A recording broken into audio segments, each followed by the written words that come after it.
Bismillahirrahmanirrahim. Tabarakalladzi nazzala al-furqana ala 'abdihi liyakuna lil 'alamin nadhira. Allahumma shalli wa sallim ala sayyidina Maulana Muhammadin wa ala alihi wa sahbihi ajmain. Nama ba'du.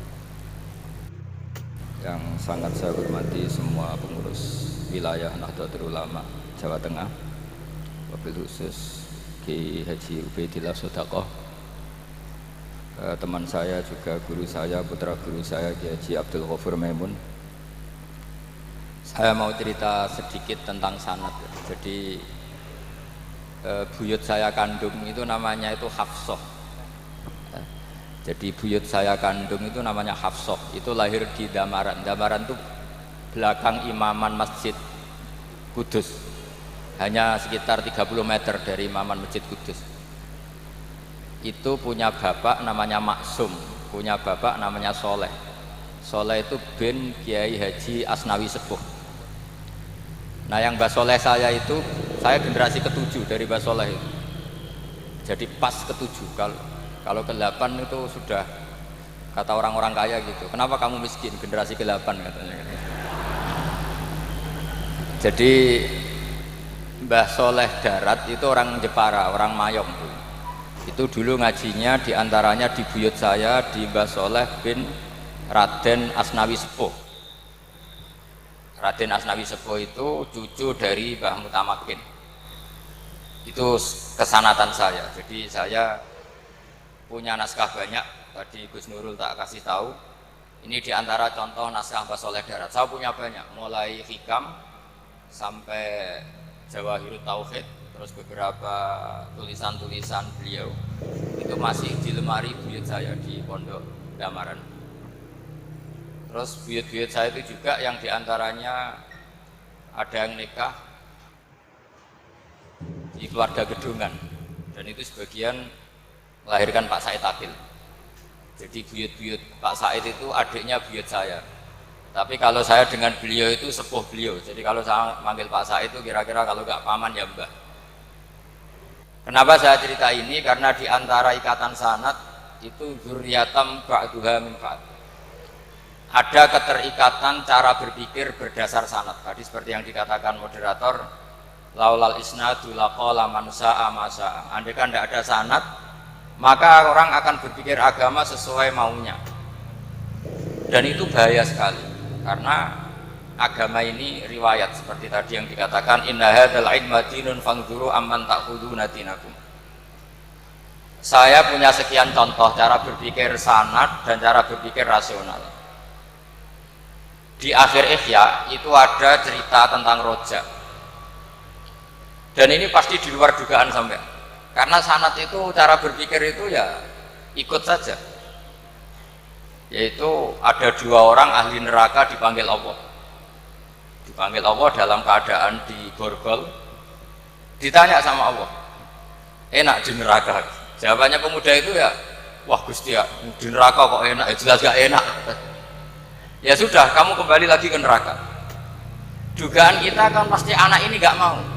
Ternyata enggak, dia lari sekenceng-kencengnya menuju neraka. Semangatnya Masya Allah. Makanya ini sekaligus ijazah, kalau disuruh masuk neraka yang apa?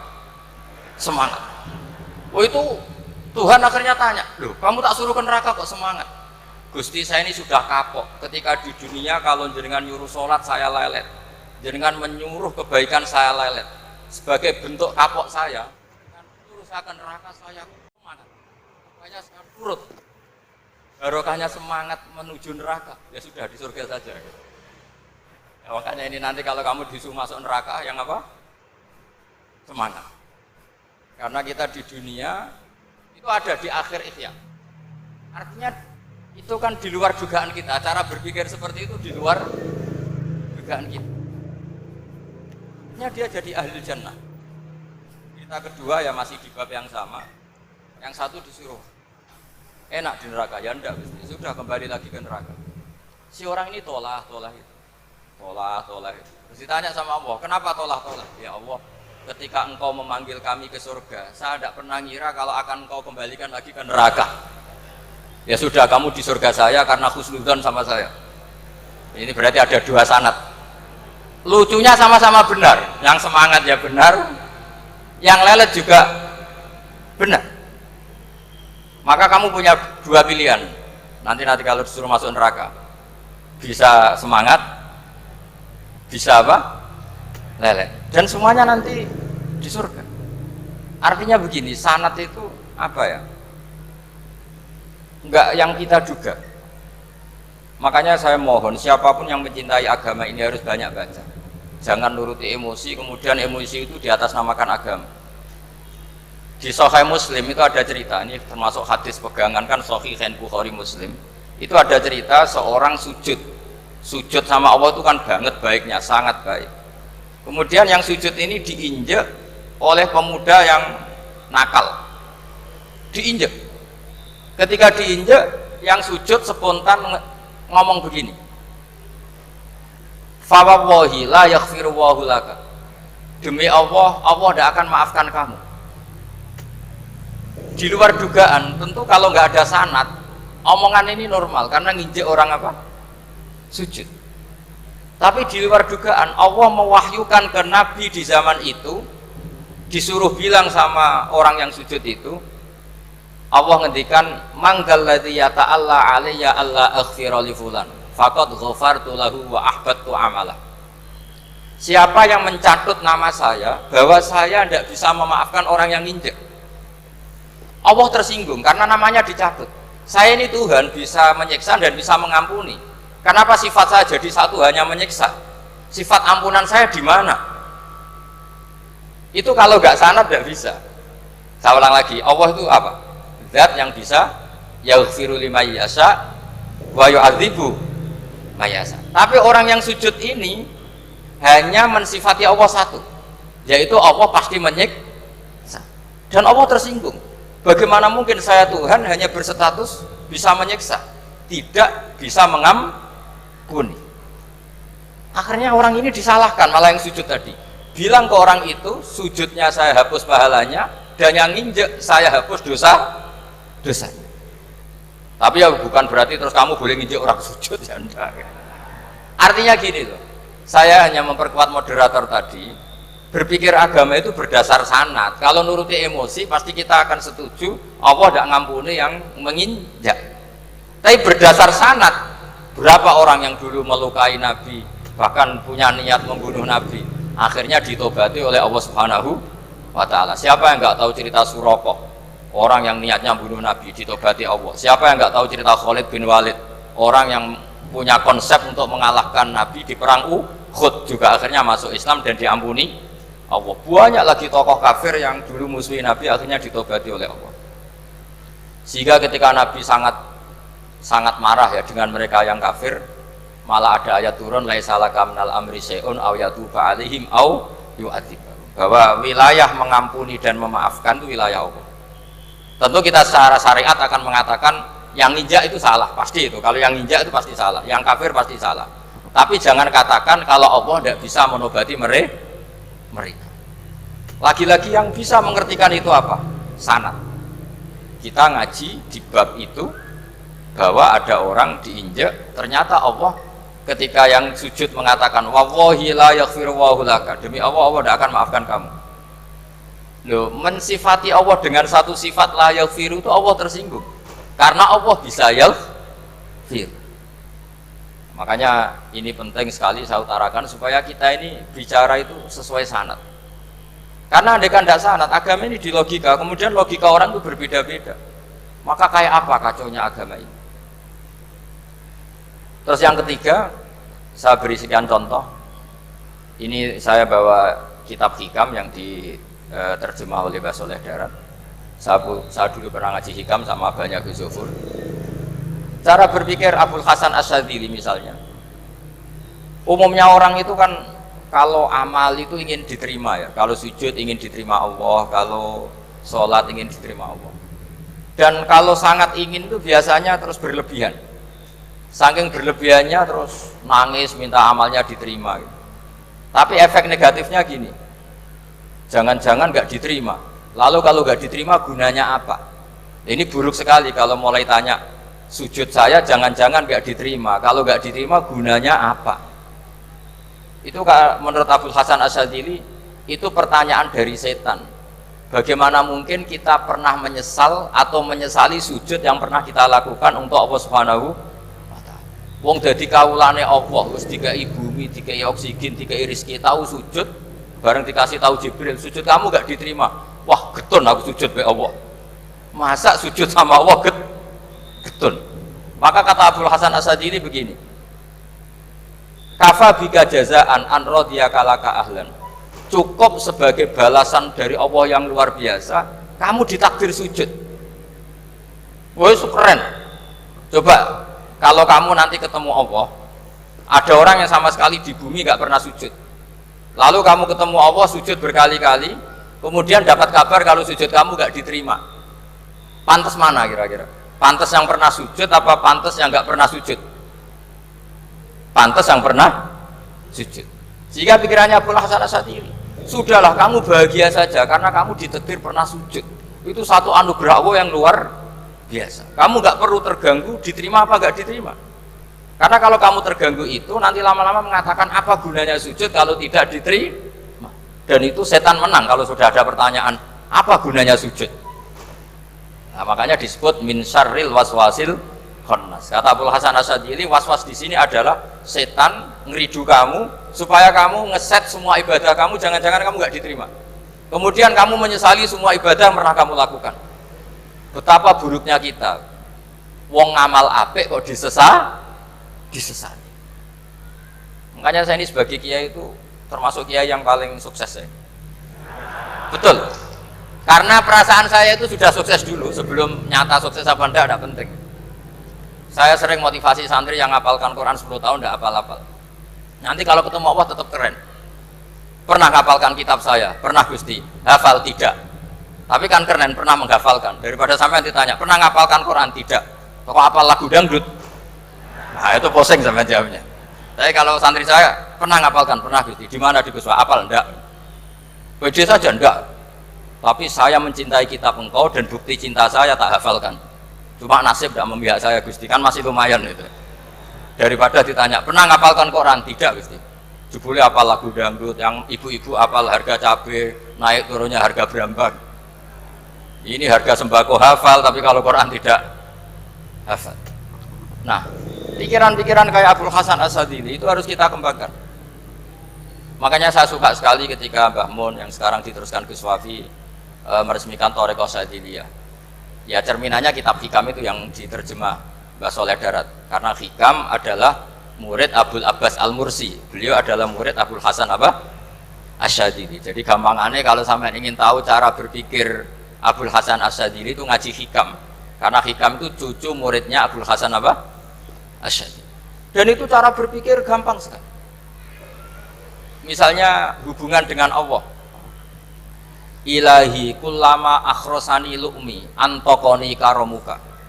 Ya Allah, ketika saya terbungkam oleh kesalahan-kesalahan saya, sampai saya ini merasa tidak pantas minta, tidak pantas memohon sama engkau karena dosa saya banyak. Tapi kata beliau, antokoni karomuka. Tapi saya berani melafadzkan doa itu berdasar rahmat kamu tidak terbatas. Dan itu indah sekali kata-katanya. Ilahi kullama akhrosani lu'mi antokoni karomuka. Jadi kullama akhrosa, sekirane bungkam disosoni ingsun apa lumi sifat elek ingsun antoko mongko dadekno iso ngucap niki ingsun apa karo sifat lomane dunia. Dan itu dipraktekkan semua ulama. Ya nafsu la taknati min zallatin azumat innal kaba'ira fil kufrani kalamami. Jadi yang seperti yang dikatakan tadi Gus Ubaidillah tadi, ya sudah, kadang ada baron saya, ada Busiri, ya saya tidak tahu karena bacanya innal kaba'ira fil kufrani kalamami la'alla rahmata rabbihina yaksimuha ta'ti ala hasabil isyani fil kisami. Itu ada orang terlalu fanatik kebaikan datang ke Abdul Hasan As-Sadili gerutu karena dunia ini sudah kacau balau, banyak maksiat, banyak macam-macam. Apa jawabnya Abdul Hasan As-Sadili? Man ahabba alla yusawahu fi ardi faqad ahabba alla tadhara maghfiratu. Jadi malah dibalik. Kalau kamu ingin dunia ini steril, nggak ada apa-apa, berarti kamu tidak suka akan kelihatan maghfirahnya. Oh. Jadi sanad-sanad seperti ini harus kita jaga. Meskipun tidak kita manfaatkan untuk kepentingan fadun nafsi, tapi kita harus kita jaga. Jika kita jadi orang itu tidak terlalu sepaneng dengan pikiran kita bahwa maksiat itu pasti mendatangkan azab. Kok kamu katakan pasti, itu buktinya apa? Maksiat itu salah, kalau salah harus istighfar. Maksiat itu salah, tapi Allah bisa saja mentobati yang maksiat kemudian jadi orang baik, karena Allah tetap bersifat yaghfiru liman yasha wa yu'adzibu may yasha. Kok kamu katakan pasti-pasti, itu sanadnya dari mana?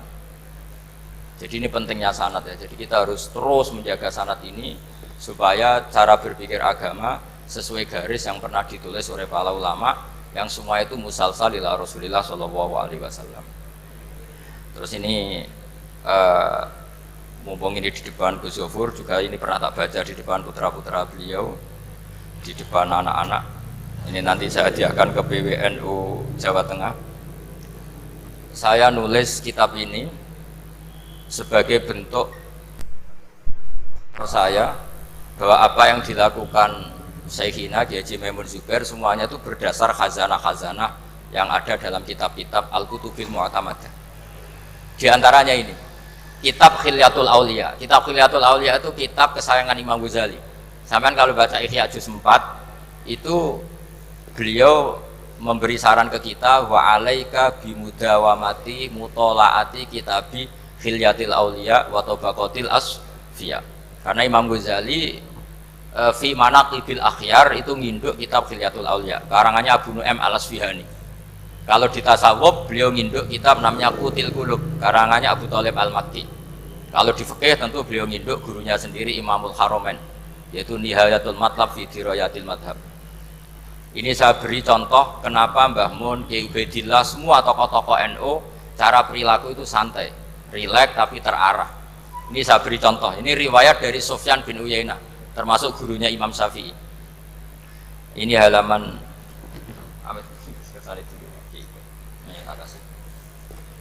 yang pengurusan halaman 24. Ya, ini di halaman 24 saya terangkan. An Sufyan bin Uyainah kana Isa wa Yahya alaihi wassalam ya'tiyanil qaryata fayas'alu Isa an syirari ahliha wa yas'alu Yahya an khiyari ahliha. Faqala lahu Yahya lima tanzilu ala syirarin nas, qala innama ana tabibun udawil mardo.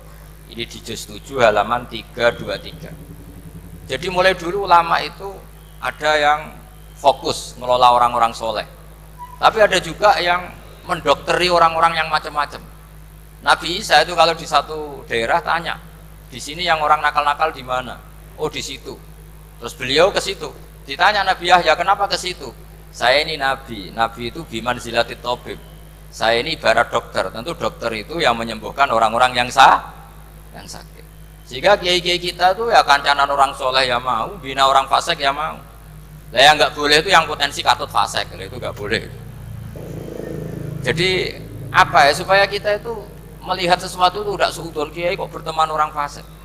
Saya berkali-kali bilang berteman orang fasik itu haram. Tapi kalau dibalik pertanyaannya, membina orang fasik hukumnya gimana? Baik, bisa membina kalau berteman, ya sudah dibolak-balik gitu. Tapi kalau dibalik, berteman orang fasik menjadi fasik, ya jangan berteman kalau buatnya masih seperti itu. Ya terus saya teruskan ya.